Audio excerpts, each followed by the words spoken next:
क्या आप भी ओवर थिंकिंग के इस एंडलेस लूप में स्टक हो चुके हैं? और ये ओवर थिंकिंग आपकी मन की शांति को खत्म कर चुका है, आपकी बॉडी की एनर्जी को डे बाय डे ड्रेन कर रहा है और आपको आगे बढ़ने से रोक रहा है। अगर आप ऐसे ट्रैप में फंसे हैं तो मैं आज आपको सिखाने वाली छोटी छोटी टेक्निक्स, इफेक्टिव एंड इजी, जो आपको इस ओवर थिंकिंग के लूप में से बाहर निकाल के लाएगी और आप अपनी लाइफ में अपने सपनों को पूरा कर सकेंगे, जिस ओवर थिंकिंग की वजह से आज अभी आप उन चैलेंजेस को फेस कर रहे हैं और अपने ड्रीम को सिर्फ यहाँ रखे हुए हैं, एग्जीक्यूट नहीं कर पा रहे, just because of this over thinking behaviour. Hello everyone, my name is Anu Surya. I am a counseling and rehabilitation psychologist. तो गाइज, इस वीडियो में आज मैं आपको बताऊंगी कि इस ओवर थिंकिंग को कैसे मैनेज करना है, वेरी साइंटिफिक और इजी एंड इफेक्टिव टेक्निक, ताकि आप इस ओवर थिंकिंग के लूप में से बाहर आ सकें। तो पहले हम समझेंगे कि ये इसका कारण क्या है, इसका कॉज क्या है, इसका रूट कॉज क्या है कि इस ओवर थिंकिंग के ट्रैप में आप फंसे हो। क्योंकि अगर मैं आपको सिर्फ सिम्टम्स रिड्यूस करना सिखा दूंगी कि ओवर थिंकिंग के लिए आप ये ऐसे कर लीजिए, ये टेक्निक है, इसको एग्जीक्यूट कर लीजिए, और फिर क्या होगा, आप उसको एग्जीक्यूट कर पाएंगे और कुछ दिन बाद वही ट्रैप में आप वापस फंसेंगे, क्योंकि आपने उसके रूट कॉज पे काम ही नहीं किया है। ओवर थिंकिंग का जो कॉज है, हम उसको अगर मैनेज नहीं करेंगे, उसको ट्रीट नहीं करेंगे, तो हम इस ओवर थिंकिंग के लूप में बार बार फंसेंगे। तो सबसे पहले हम कॉजेज जानते हैं कि ओवर थिंकिंग लूप में हम फंस क्यों रहे हैं। आप ओवर थिंकिंग से क्या समझते हैं, पहले ये मुझे आपको बताना है। ओवर थिंकिंग क्या है आपके अकॉर्डिंग, ओवर थिंकिंग क्या है, आप मुझे बताइए कमेंट बॉक्स में। अब मैं आपको बताती हूँ कि ओवर थिंकिंग का मतलब है कि हम एक ही थॉट को लेके, या पास का कोई सिनारियो है, कुछ ऐसा हुआ है आपकी लाइफ में जो आपको बार बार उस चीज का एहसास दिला रहा है, और आप अपनी गलती पे, या कुछ भी ऐसा बिहेवियर आपने अपने साथ फेस किया है, किसी ने आपको गलत ट्रीट किया है, या किसी चीज का फेलियर हो रहा है आपकी लाइफ में, करियर को लेके या अपनी लाइफ को लेके या रिलेशनशिप को लेके, और हम उसी के बारे में बार बार एक ही चीज को सोच सोच के उसी लूप में स्टक हो रहे हैं। या तो हम पास्ट की ओवर थिंकिंग कर रहे हैं, क्योंकि हमारे अपने, या तो अपने फेलियर्स को कहाँ देख रहे हैं, या रिलेशनशिप का कुछ जो नेगेटिव एक्सपीरियंस हुआ है या बिटर एक्सपीरियंस हुआ है लाइफ की, हम उसके बारे में सोच रहे हैं, या फिर फ्यूचर की इनसिक्योरिटी हमको सता रही है, ऐसा होगा कि नहीं होगा, मैं ये जो प्लान कर रहा हूँ मैं कर पाऊंगा नहीं कर पाऊंगा, मेरा तरीका सही है कि नहीं सही है। फिर पास का सोचते हैं, मैंने पहले भी ट्राई किया, अभी तक तो मुझे रिजल्ट नहीं मिला, अब क्या आगे रिजल्ट मिलेगा, जब मैंने अभी तक फेलियर फेस करे हैं, तो मुझे इस चीज को यहीं छोड़ देना चाहिए, मुझे ये प्लान वापस नहीं करना चाहिए, इस चीज को वापस स्टार्ट नहीं करना चाहिए। अगर इस तरह की ओवर थिंकिंग आप कर रहे हो, अपने फेलियर्स को बार बार काउंट कर रहे हो और उसी के बारे में सोचते जा रहे हो, और या फ्यूचर को लेके डरे हुए हो, परेशान हो कि कैसे होगा ये सब, मुझे शुरू करना चाहिए कि नहीं करना चाहिए, मैं गलत हूं या सही हूं, ये है ओवर थिंकिंग। कि हम एक सिनारियो को बार बार उसको रिपीटेशन मोड में लगा के हम उसके बारे में सोचते जा रहे हैं। हम सिर्फ यहाँ प्रॉब्लम के बारे में सोच रहे हैं, सोल्यूशन के बारे में नहीं सोच रहे हैं। सोल्यूशन के बारे में सोचते तो ये आपकी बॉडी की एनर्जी को ड्रेन नहीं करता, पर हम कुछ नेगेटिव जो हमारे संग हुआ है या हमें रिजल्ट्स नहीं मिले हैं, हम उसके बारे में सोच रहे हैं, और इसकी वजह से ये आपकी बॉडी की एनर्जी को ड्रेन कर रहा है, आपके मन की शांति को खत्म कर रहा है और आपको आगे बढ़ने से रोक रहा है। यह है ओवर थिंकिंग, कि हम एक ही चीज को लेके बार बार सोचना, एक ही चीज के बारे में ड्वेलिंग करना डे बाय डे हर वक्त, तो ये है ओवर थिंकिंग। तो अब इसके कॉजेज क्या हैं वो हम जान लेते हैं, क्योंकि कॉजेज को मैनेज करना बहुत जरूरी है। आइडेंटिफिकेशन जब तक अगर हमने नहीं किया कॉजेज का, तो रिजल्ट्स जो आएंगी वो परमानेंट नहीं होंगे। जो आउटकम निकल कर आएगा ना उस मैनेजमेंट को करने के बाद, वो परमानेंट नहीं होगा, टेम्परेरी रहेगा। तो हमको अगर परमानेंट सोल्यूशन चाहिए किसी भी प्रॉब्लम का, तो प्रॉब्लम को सबसे पहले रूट कॉज को फिक्स करना जरूरी है। तो क्या कॉजेज हो सकते हैं ओवर थिंकिंग के? नंबर वन, मैं अगर यहाँ कॉजेज की बात करूं तो सबसे पहला कॉजेज है साइकोलॉजिकल फैक्टर भी होते हैं। अब साइकोलॉजिकल फैक्टर में क्या होता है कि हमको अपने, अगर हमारे किसी तरह के हमारे फेलियर्स हमारी लाइफ में रहे हैं और उस फेलियर का हमको फियर है, उसकी वजह से हमको एंजाइटी होती है और उस डर की वजह से हम सोचते रहते हैं, तो ये हमारा हो गया साइकोलॉजिकल फैक्टर। अगर हमारी सेल्फ स्टीम बहुत लो है, क्यों लो है? क्योंकि हमने अभी विनिंग वाला जो सिनारियो है हमारी लाइफ में कम रहा है, फेलियर वाला सिनारियो ज्यादा रहा है, इसकी वजह से हम डरे हुए हैं और उसकी वजह से हमारा जो सेल्फ स्टीम है वो लो हो चुका है, तो इसकी वजह से हम ओवर थिंकिंग कर रहे हैं। या फिर हमारे अंदर परफेक्शनिज्म वाला बिहेवियर है, हमारे परफेक्शनिज्म का नेचर है, हमारे अंदर एक कैरेक्टरिस्टिक्स है कि जब तक मेरा काम परफेक्ट नहीं हो जाएगा मैं अभी इसको आगे और नहीं बढ़ाऊंगा या इसमें और एक्शन नहीं लूंगा, क्योंकि जैसा मैंने प्लान किया है ये परफेक्ट नहीं है अभी, मुझे इसमें कुछ कुछ अभी चेंजेस करने हैं, जब परफेक्ट होगा तभी मैं इस चीज को फाइनलाइज करूंगा। तो अब इस चीज के चक्कर में हम क्या कर रहे हैं, ओवर थिंकिंग। या फिर फेलियर का डर हमें सताया, हमने क्या किया, ओवर थिंकिंग। ठीक है, तो ये क्या है, ये सब है हमारे साइकोलॉजिकल फैक्टर, इसकी वजह से हमको ओवर थिंकिंग होती है। दूसरा फैक्टर है हमारा सिचुएशनल ट्रिगर्स, कि अगर यहाँ सिचुएशनल ट्रिगर्स के मतलब है मेरा कि अगर कुछ ऐसा इवेंट रहा है, स्ट्रेसफुल सिचुएशन रही है आपकी लाइफ में, और उसकी वजह से अगर आप ट्रिगर हो जाते हैं, वो सिचुएशन आपको दिखती है या कहीं ऐसा कुछ ट्रिगर पॉइंट्स आपको नजर आता है, कुछ न्यूज़ सुन के या कहीं का कुछ और किसी और की लाइफ को देख के, या फिर कुछ ऐसा हमारे इवेंट हमारे रहे हैं लाइफ के कि उसकी वजह से वो अगर थोड़ा सा भी फ्लैशबैक आता है माइंड में और हम ट्रिगर हो जाते हैं और हमारी ओवर थिंकिंग स्टार्ट हो जाती है। ये हो गया सिचुएशनल। या फिर डिसीजन लेने में बहुत इशू हो रहा है, हम डिसीजन मेकिंग स्किल्स हमारे अंदर बहुत लो हैं, बहुत इफेक्टिव नहीं है, डिसीजन मेकिंग स्किल्स हमारे अच्छे नहीं हैं, और उसकी वजह से भी हम ओवर थिंकिंग स्टार्ट कर देते हैं, क्योंकि हम कंफ्यूज्ड हैं और कंफ्यूज माइंड से डिसीजन बन नहीं पाते, हम डिसीजन नहीं ले पाते, क्योंकि यहाँ पर ये माइंड बहुत फॉगी है, हम कंफ्यूज्ड हैं, हमें पता ही नहीं क्या करना है, और इस चक्कर में क्या होता है, ओवर थिंकिंग स्टार्ट हो जाती है। तो ये हुआ सिचुएशनल ट्रिगर। एंड नेक्स्ट है बायोलॉजिकल फैक्टर्स भी हो सकते हैं, जब हमारा ब्रेन में न्यूरोट्रांसमीटर, जो हमारे न्यूरोट्रांसमीटर होते हैं सेरोटोनिन और डोपामिन, जब इनका ये इम्बैलेंस हो जाते हैं, इसकी वजह से भी ओवर थिंकिंग के ट्रैप में हम फंस सकते हैं।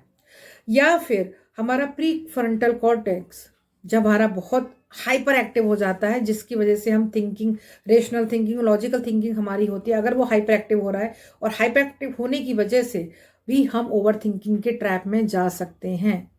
तो नेक्स्ट जो कॉज है वो है कॉग्निटिव डिस्टॉर्शन, इसकी वजह से भी हम ओवर थिंकिंग लूप में फंस जाते हैं। तो मैंने प्रीवियस वीडियो में भी बताया था, कई वीडियो में बताया है कि थिंकिंग एरर की वजह से भी हमारी मेंटल हेल्थ बिगड़ती है। तो अब थिंकिंग एरर क्या है, अगर मैं यहाँ दो थिंकिंग एरर की बात करूँ कि जो बहुत ही मतलब उसका बहुत बड़ा रोल होता है उन थिंकिंग एरर्स का हमारी मेंटल हेल्थ पे, तो यहाँ पे एक नंबर 1 जो थिंकिंग एरर है वो कैटास्ट्रोफाइजिंग वे, मीन्स हम किसी सिचुएशन को या सिनारियो को बहुत वर्स करके अगर हमारा माइंड उसको इमेजिन करने लग जाता है, इट मीन्स जैसे छोटी सी बात हुई और हमने उसको बहुत बड़ा चढ़ा के हमारा माइंड हमको बता रहा है कि ये तो बहुत ही गलत चीज हो गई, इससे तो जिंदगी खत्म हो जाएगी मेरी, मतलब जैसे होता है ना, अगर there is one saying that तिल का पहाड़ बना देना या बात का बतंगड़ बना देना, ये लेम लैंग्वेज में अगर मैं बोलूं तो यहाँ पे अगर साइकोलॉजिकल लैंग्वेज में बोला जाए तो एक थिंकिंग एरर है कैटास्ट्रोफाइजिंग। तो अगर ये चीज हमारे अंदर है तो हम ओवर थिंकिंग के लूप में फंस सकते हैं। अगर मैं नेक्स्ट थिंकिंग एरर की बात करूं, that is black and white thinking process. तो उसमें क्या होता है कि या तो हम परफेक्शनिज्म को एक्सेप्ट करते हैं या एक्सेप्ट द परफेक्शनिज्म और फेलियर, मीन्स अगर कोई बात, सब काम बहुत बढ़िया जा रहा है और उसमें थोड़ा सा मिस्टेक हमें नजर आता है तो हम उसको कंप्लीटली फेल कर देते हैं कि नहीं मुझे ये चीज पसंद नहीं है, मुझे बस वापस से शुरू करना पड़ेगा। बट चांसेस हैं कि 10% अगर इशू हो रहा है उसको मॉडिफाई कर लेते हैं और हम उस चीज को काम कर सकते हैं। बट नहीं, हमारा माइंड, अगर हमारे को वो थिंकिंग एरर है, ब्लैक एंड व्हाइट वाली थिंकिंग एरर है, तो हमारा माइंड उसको एक्सेप्ट ही नहीं करेगा और हम ओवर थिंकिंग के लूप में फंस जाएंगे। फेलियर, अगर मैं यहाँ परफेक्शनिज्म वाली बात की, ऐसी फेलियर मीन्स सब बढ़िया है और वही थोड़ा सा इशू है, पर हमने क्या करा कि उसमें जो अच्छा है वो नहीं देखा, छोटी चीज की वजह से हमने बोल दिया ये चीज तो एक्सेप्टेड ही नहीं है, खत्म है। मीन्स परफेक्ट होना चाहिए या फेलियर है, एक्सेप्टेड या फिर मैं उसको एक्सेप्ट नहीं करूंगा, अगर थोड़ा सा भी गड़बड़ है, सही नहीं है, तो मेरे लायक नहीं है वो चीज। तो ये भी हमको ओवर थिंकिंग के लूप में फंसाता है। अब इस ओवर थिंकिंग के लूप की वजह से या इस ओवर थिंकिंग बिहेवियर की वजह से हमारी बॉडी पे या हमारी मेंटल हेल्थ पे इसका क्या इफेक्ट आता है। तो हमारी फिजिकल हेल्थ की बात करूं तो मैं यहाँ पर, तो हमारी इससे नींद भी डिस्टर्ब होती है, हमें स्लीपिंग जो हमारी पैटर्न होता है वो डिस्टर्ब होता है, डिस्टर्ब स्लीप होती है, हम साउंड स्लीप में नहीं सो पाते हैं, और या फिर इसकी वजह से हमारे को एंजाइटी या डिप्रेशन भी हो सकता है। क्योंकि हम क्या कर रहे हैं कि अगर हम ओवर थिंकिंग के लूप में जा रहे हैं, उसकी वजह से स्ट्रेस होगा, स्ट्रेस की वजह से एंजाइटी होगा, एंजाइटी की वजह से सैडनेस आएगी, और वो सैडनेस को अगर मैनेज नहीं किया जाएगा 10-15 डेज 1 मंथ तक वो सैडनेस सस्टेन रहती है, तो माइल्ड डिप्रेशन भी हो सकता है। और माइल्ड भी अगर उसको मैनेज नहीं किया तो वो भी आगे सस्टेन हो सकता है। तो अब आपने देखा कि एंजाइटी भी, डिप्रेशन भी हो सकता है जब हमको इसका, अगर हमने इस ओवर थिंकिंग को मैनेज नहीं किया। इस ओवर थिंकिंग की वजह से हमारी जो हमारा फोकस है वो डिस्टर्ब रहता है, हम इरिटेट रहते हैं, और हमारा प्रॉब्लम सॉल्विंग स्किल्स भी खत्म होते हैं, हमारा कॉन्फिडेंस भी लो होता है। तो फिजिकल भी हमको इफेक्ट आ रहा है, हमें साइकोलॉजिकल भी इफेक्ट हमारी बॉडी पर आ रहा है इसका। इस ओवर थिंकिंग की वजह से हमारे डेली लाइफ एक्टिविटीज भी डिस्टर्ब होती हैं, हमारे रिलेशनशिप भी डिस्टर्ब होते हैं, क्योंकि हम एक चीज में ही स्टक हो गए हैं और सामने वाले की बात एक्सेप्ट ही नहीं कर रहे हैं, क्योंकि हमको परफेक्शनिज्म का इशू है, हमें परफेक्शनिज्म वाली हैबिट है कि नहीं, अगर सामने वाले ने या हमारे किसी लाइफ पार्टनर ने या किसी ने भी, हमारी फैमिली मेंबर ने या किसी फ्रेंड ने भी कुछ बात करी और मुझे वो बात पसंद नहीं आई, या उस बात में थोड़ा सा गड़बड़ था, तो मैं उसकी बात को बिल्कुल ही डिनाई कर देता हूँ। और ये क्या है, ये परफेक्शनिज्म है, और इसकी वजह से हमारे रिलेशनशिप भी डिस्टर्ब रहते हैं, और इसका इम्पैक्ट हमारे डेली रूटीन एक्टिविटीज पर भी आता है। क्योंकि हमको जब पता है कि हमारा इसकी वजह से एनर्जी ड्रेन हो रही है ओवर थिंकिंग की वजह से, और हम लेथार्जी फील कर रहे हैं, और इसकी वजह से हमारी प्रोडक्टिविटी भी लो हो जाती है। तो ये आपने कॉजेज भी जान लिए, इसका इफेक्ट भी जान लिया कि फिजिकल हेल्थ पे क्या इफेक्ट रहेगा, मेंटल हेल्थ पे क्या रहेगा, और हमारी डेली लाइफ पे क्या रहेगा। अब इसके मैनेजमेंट की हम बात करते हैं, तो इसको कैसे फिक्स किया जाए। देखिए, पहले ये चीज तो बहुत ही क्लियर है कि हमारे ब्रेन का फंक्शन है थॉट को जनरेट करना, थॉट को जनरेट करना। अगर हमने इन थॉट को, हम थॉट के जो थॉट हमारा ब्रेन जनरेट कर रहा है उस पर हम प्रोसेस पे, हम उसको प्रोसेस को स्टॉप नहीं कर सकते, पर हमारा जो एक बिहेवियर है कि नेगेटिव सिनारियो, नेगेटिव थॉट को सोचते रहना, सोचते रहना, सोचते रहना, तो इससे क्या हो, जैसे मैंने बताया सारे आपको नेगेटिव इफेक्ट बताए हैं, हम इस प्रोसेस को थोड़ा सा स्लो डाउन कर सकते हैं, स्टॉप नहीं कर सकते हैं। ओवर थिंकिंग को स्टॉप की जगह हम इसको मैनेज करना सीखेंगे। हमारा ब्रेन जो उसका फंक्शन है वो करेगा, बट हम नेगेटिव थॉट को जनरेट करने की जगह हम इन्हीं थॉट को अगर हम चेंज कर लें और यही थॉट पॉजिटिव जनरेट हो, तो आप देखिए कि जहां हमारी एनर्जी ड्रेन हो रही थी वहां हम एक्साइटेड रहेंगे लाइफ के लिए, वहां हम एक्शन लेंगे, हम फेलियर को भी एक्सेप्ट करेंगे और आगे बढ़ेंगे अपनी लाइफ में। पास के फेलियर्स को काउंट नहीं करेंगे, उसके लिए रिग्रेट नहीं होंगे, वहां से लर्निंग लेके फ्यूचर के लिए बढ़ेंगे। तो ऐसा मैनेजमेंट हमको चाहिए ना अपनी लाइफ में, ताकि हमारा ओवर थिंकिंग भी मैनेज हो, स्टॉप नहीं, ओवर थिंक मैनेज हो, क्योंकि थिंकिंग स्टॉप हो ही नहीं सकती। जैसे हमारे ऑर्गन के, हमारी बॉडी के और ऑर्गन्स अपना फंक्शन कर रहे हैं, अपना अपना जो फंक्शन है उनका, ऐसे ही हमारा ब्रेन भी फंक्शन कर रहा है। पर यहाँ पे हमारा है कि फंक्शन करेक्ट करे, राइट करे, तो उसके लिए स्ट्रेटेजी मैं अब आपको बताने वाली, उसको आप एग्जीक्यूट करिए और फिर रिजल्ट्स आप देखिए कितने अच्छे रिजल्ट्स मिलेंगे। तो पहली एक्टिविटी है कि हम यहाँ जर्नलिंग करेंगे, हम अपने थॉट्स को लिखेंगे डेली बेसिस पे। जो नेगेटिव थॉट्स आ रहे हैं, जो कंफ्यूज हो रहे हैं, जिसकी वजह से हमारा माइंड फॉगी हो रहा है, उन थॉट्स को एक पेपर पे लिखना स्टार्ट करिए, ठीक है। और जब हम थॉट्स को लिखना स्टार्ट करेंगे तो हमें पता चलेगा कि एक ही थॉट का रिपीटेशन कितना, कितनी फ्रीक्वेंसी है उस थॉट की, डेली बेसिस पे कितनी फ्रीक्वेंसी है। जब हमको सामने वो लिखे हुए थॉट नजर आएंगे तो हम उनको फिक्स कर सकते हैं। यहाँ फिक्स नहीं कर पाएंगे, उनको यहाँ से निकाल के पेपर पे लेकर आइए, ताकि आप उसको रीस्ट्रक्चर कर पाए, ठीक है। तो जब हमने थॉट्स को सामने अपने पेपर पे लिख लिया है, और आप देखिए कि एक ही थॉट बार बार रिपीट हो रहा है, मतलब उसका रिपीटेशन, उसकी फ्रीक्वेंसी ज्यादा है, फिर उस थॉट को रीड आउट करिए कि ये थॉट कितना हेल्दी है, ये थॉट मेरे लिए हेल्दी है या हार्मफुल है, ठीक है। आपने क्या किया, पहले आइडेंटिफाई, पहले तो उसको लिखा, यहाँ से निकाल के लिखा, फिर आपने इसको आइडेंटिफाई किया कि ये थॉट हेल्दी है या हार्मफुल है। अब इस थॉट को हम इसको थॉट को रिस्ट्रक्चर करेंगे। ये जो थॉट है ये नेगेटिव थॉट है, मान लीजिए आपने लिखा और ये नेगेटिव थॉट है, तो मैं इस थॉट की जगह क्या हेल्दी थॉट क्रिएट कर सकता हूं।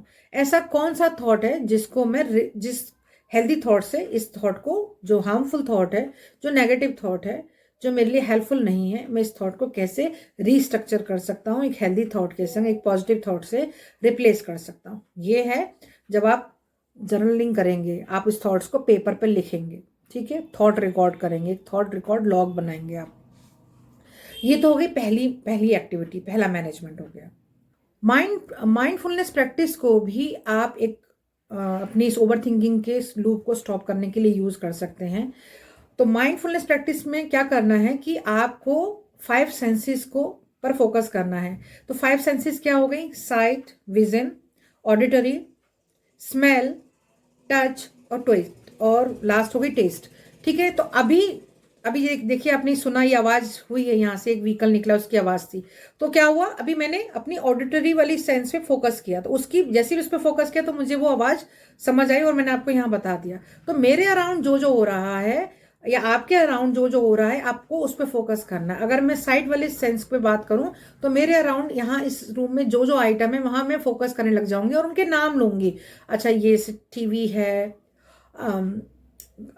बॉटल है, वाटर बॉटल है, बुक है, रजिस्टर है।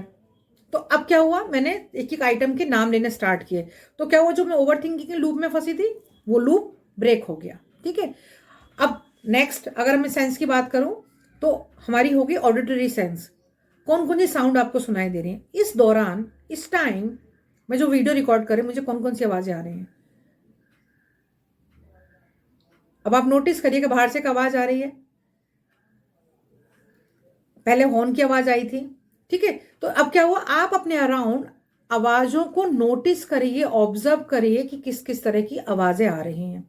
ये हो गया ऑडिटरी सेंस। थर्ड है टच। तो इस रूम में जहां मैं बैठी हुई हूं, मेरे अराउंड जो जो चीजें हैं, कौन सा आइटम है उसको हम टच कर लें। जैसे मान लीजिए ये मेरा हो गया स्पेक्स का कवर हो गया, तो मैं इसको टच कर रही हूँ। ठीक है, एक सेंस पे फोकस कर रही हूँ, इसका कलर देख रही हूँ, इसका फील देख रही हूँ, इसका टेम्परेचर देख रही हूँ।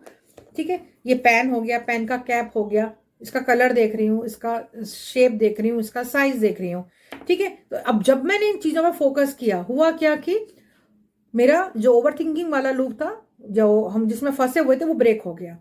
ठीक है, टच वाला हो गया। अब स्मेल वाला, स्मेल वाले सेंस पे हम फोकस कर सकते हैं। तो इस दौरान इस रूम में कैसी स्मेल है, ठीक है, या फिर मैंने कुछ मॉइस्चराइजर लगाया, उसका स्मेल हम कर सकते हैं, या हमें डिफरेंट डिफरेंट स्मेल हमको फील करनी है। ये मेरा जो पोचू है उसका कैसा स्मेल है उसको हम कर सकते हैं, हमारे हेयर में कैसा स्मेल है उसको हम उसका फ्रेग्रेंस ले सकते हैं। तो मतलब आपने इस वाली सेंस को, स्मेल वाली सेंस को हमने हमने इस पर फोकस किया और उसकी वजह से हमने ओवर थिंकिंग के लूप को ब्रेक कर दिया। और जो लास्ट है टेस्ट।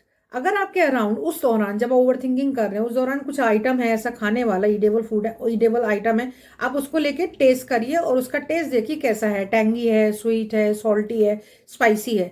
अगर आप ऐसी जगह पे हैं कि कुछ खाने का आइटम नहीं है और उस टाइम में आप नहीं ले सकते हो, तो उस वक्त आपके टंग का टेस्ट कैसा है।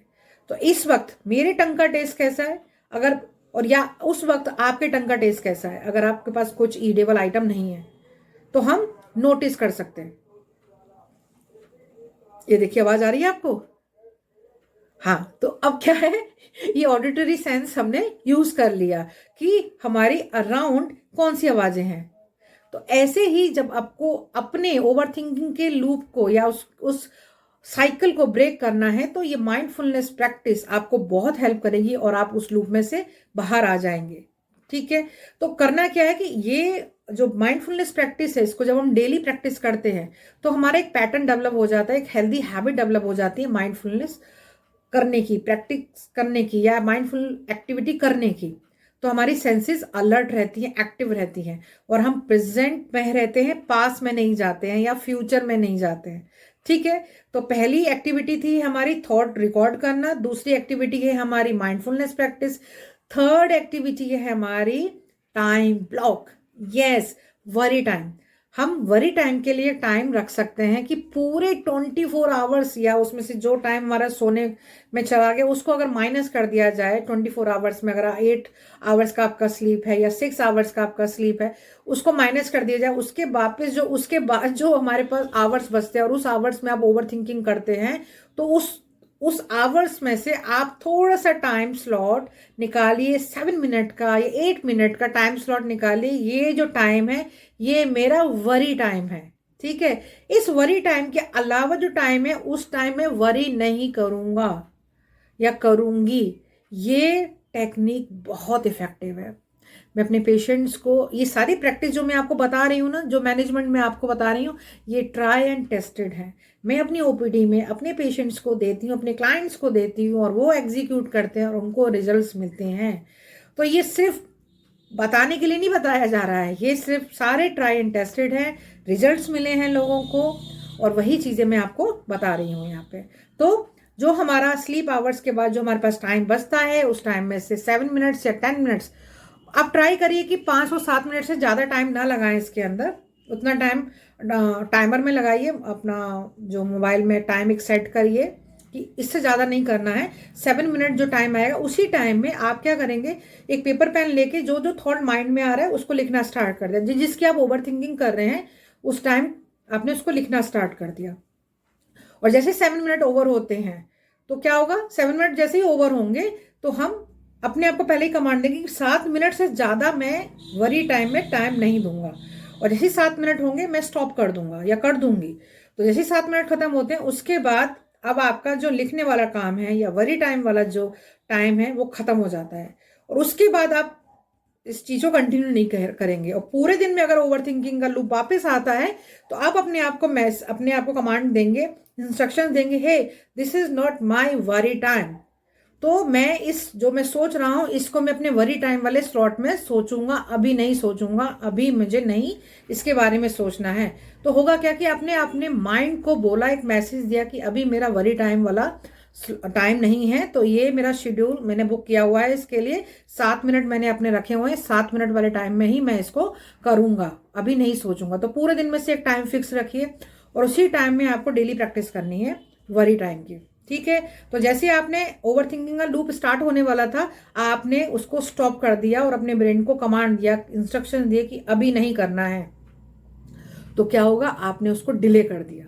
डिले करने से होगा क्या कि धीरे धीरे धीरे धीरे ये पैटर्न ब्रेक होने लगेगा। और जब 7 मिनट वाला जो आपने टाइम रखा है, जो वरी टाइम आएगा, तब आप उसको प्रैक्टिस करेंगे। प्रैक्टिस से मीन्स उस टेक्निक को, उस जो आपने थॉट्स हैं उसको लिखेंगे। और जैसे बस लिखना है और कुछ नहीं करना, सिंपल लिखना है। जो भी आ रहा है 7 मिनट में जितना लिख सकते हैं लिखिए। रिपीट हो रहा है डेली, होने दीजिए। सेम थॉट आ रहे हैं, आने दीजिए, सिंपल लिखिए उसको। और जैसे 7 मिनट खत्म, वो एक्टिविटी खत्म। अब यहाँ मैंने 7 मिनट क्यों दी है, उसका रीजन ये है कि देखिए अगर मैं 5 मिनट कहती तो हमारा माइंड कहेगा 5 मिनट ये तो बहुत कम है भाई 5 मिनट में क्या लिख पाऊंगा। अब मैं कहूँ 10 मिनट, 10 मिनट सोचना पड़ेगा, 10 मिनट लिखना पड़ेगा, इतना सारा टाइम कौन देगा लिखने के लिए। तो हुआ क्या, ना 5 मिनट ना 10 मिनट, हमने ले लिया 7 मिनट। ठीक है ना, ये ज्यादा है ना ये कम है। और हमारा माइंड कहेगा ओके 7 मिनट ही तो है, कर लूंगा मैं। ठीक है। तो ये अगर स्मार्ट है तो हम इसको कैसे मैनेज करना, हम और स्मार्ट हो जाएंगे। आप शेर तो हम सवा शेर। ठीक है। तो ये टेक्निक एग्जीक्यूट करिए, फिर देखिए इससे भी इंप्रूवमेंट आएगा, आप ओवर थिंकिंग के लूप से बाहर आएंगे। जो नेक्स्ट टेक्निक है, आप अपनी जो आपकी हॉबी है या इंटरेस्टेड एक्टिविटी है उसमें टाइम स्पेंड करना, उसमें टाइम देना। ये हमें एक न्यू हैबिट कल्टीवेट करनी है कि जो मेरी हॉबी है उसमें से एक हॉबी को मैं अगर लिस्ट बनाते हैं और उस हॉबी में से एक हॉबी को पिक करके डेली बेसिस पे उसमें टाइम स्पेंड करना। तो होगा क्या कि हमारी हॉबी भी, हम अपनी हॉबी को और अच्छी करेंगे, ब्यूटीफाई करेंगे, अपने आप को सेल्फ लव करेंगे। क्योंकि हॉबी पे जब काम करेंगे तो हम क्या कर रहे हैं, सेल्फ लव प्रैक्टिस कर रहे हैं। और मोस्ट ऑफ द टाइम अपनी हम हॉबी पर नहीं फोकस करते, हमको लगता है बाकी काम बहुत इंपॉर्टेंट है, वहां ध्यान दे लिया जाए, वो काम कंप्लीट कर ले जाए, कहाँ ये हॉबी पे ध्यान दिया जाएगा। नहीं, वो नहीं करना है। ऐसी एक हैबिट कल्टीवेट करिए जहाँ 15 मिनट या 30 मिनट आप स्पेंड करें डेली बेसिस पे। तो हमारा ब्रेन में डे बाय डे जब हम इस एक्टिविटी पे फोकस करेंगे तो हमारे ब्रेन में हैप्पी केमिकल रिलीज होना स्टार्ट होंगे और हमारा स्ट्रेस वाला केमिकल रिलीज होना कम हो जाएगा, और जो हमारा जिसकी वजह से हमारा ओवर थिंकिंग लूप में जा रहे थे वो स्टॉप होने लगेगा और हमारा मन खुश रहने लगेगा। जो हमारी माइंड की पीस खत्म हो रही थी ना ओवर थिंकिंग की वजह से, वो पीस वापस आने लगेगी लाइफ में। और जो हम रुक रहे थे ना, अपने आप को रोक रहे थे कि नहीं आगे नहीं बढ़ना है इस ओवर थिंकिंग की वजह से, वो भी हम आगे बढ़ने के लिए हमारा मन करेगा कि नहीं लाइफ में और चीज़ें सीखनी है, करनी है। ठीक है, तो ये आपकी एक्टिविटीज़ हैं, ये सारी टेक्निक्स हैं, आप इसको एग्जीक्यूट करिए। तो ये जो मैंने टेक्निक्स बताई हैं, इस टेक्निक्स से आपको रिजल्ट्स मिलेंगे। अगर आपको लगता है कि रिजल्ट्स नहीं मिल रहे हैं या आप अपने आप से खुद मैनेज नहीं कर पा रहे हैं, तो प्रोफेशनल हेल्प लीजिए विदाउट सेकंड थॉट, बिना संकोच हुए प्रोफेशनल हेल्प लीजिए। अगर हमसे नहीं हो पा रहा है, आप खुद नहीं कर पा रहे, इन टेक्निक्स को एग्जीक्यूट नहीं कर पा रहे, इट मीन्स प्रॉब्लम ज़्यादा है। इसीलिए आपको प्रोफेशनल हेल्प लेनी चाहिए। प्रॉब्लम्स को और नहीं बढ़ाना है। अभी प्रॉब्लम कम टाइम में मैनेज हो जाएंगी, फिर आपको ज़्यादा टाइम, ज़्यादा एनर्जी, सब कुछ ज़्यादा लगेगा। ठीक है, तो ये सब चीज़ें जो मैंने बताई हैं इसको एग्जीक्यूट करिए, रिजल्ट्स मिलेंगे। यहाँ अगर मैं पूरी वीडियो को समराइज करती हूँ और मैंने आपको जो टेक्निक्स बताई हैं उसको मैं एक बार रिपीट कर देती हूँ। नंबर 1 टेक्निक थी जर्नलिंग, जहाँ पे हम अपने थॉट्स को रिकॉर्ड करेंगे और उन थॉट्स को रिप्लेस करेंगे हेल्दी और लॉजिकल और रेशनल थॉट के साथ। नंबर 2 माइंडफुलनेस प्रैक्टिस, जहाँ अपनी 5 सेंसेस को हम यूज करके अपनी ओवर थिंकिंग के ट्रैप को ब्रेक करेंगे। नंबर 3 हम अपनी एक हैबिट कल्टीवेट करेंगे, एक हेल्दी हैबिट कल्टीवेट करेंगे, जहाँ जिसकी वजह से हम अपने फोकस को चेंज कर सकते हैं। उस हैबिट में हम अपनी हॉबी पे टाइम, एनर्जी देना शुरू करेंगे ताकि वो हमारी हॉबी भी कंप्लीट हो जाएगी, अच्छी होगी, और उसकी वजह से हैप्पी केमिकल हमारे ब्रेन में रिलीज होने स्टार्ट हो जाएंगे और स्ट्रेस हमारा सबसाइड होने लगेगा। नंबर 4 है वरी टाइम को हम शेड्यूल करेंगे। 5 से 7 मिनट का हम वरी टाइम ले सकते हैं और उस वरी टाइम के अंदर ही हम वरी करेंगे, पूरे दिन ओवर थिंकिंग नहीं करेंगे। नंबर 5 के अंदर है प्रोफेशनल हेल्प लेने की ज़रूरत है आपको, कि अगर ये सब चीज़ आप अपने आप से एग्जीक्यूट करने के बाद भी आपका ओवर थिंकिंग का जो बिहेवियर है वो स्टॉप नहीं हो रहा है, पर इनकी प्रैक्टिस डेली बेसिस पे करनी है, तभी आपको रिजल्ट मिलेगा। और इसमें से कौन सी टेक्निक आपको ज़्यादा अच्छी लगी, कौन सी टेक्निक आपने एग्जीक्यूट करी, तो मुझे कमेंट बॉक्स में बताइएगा ज़रूर। ठीक है, all the best for your every new step. मिलती हूँ नेक्स्ट वीडियो में, टिल देन बाय बाय।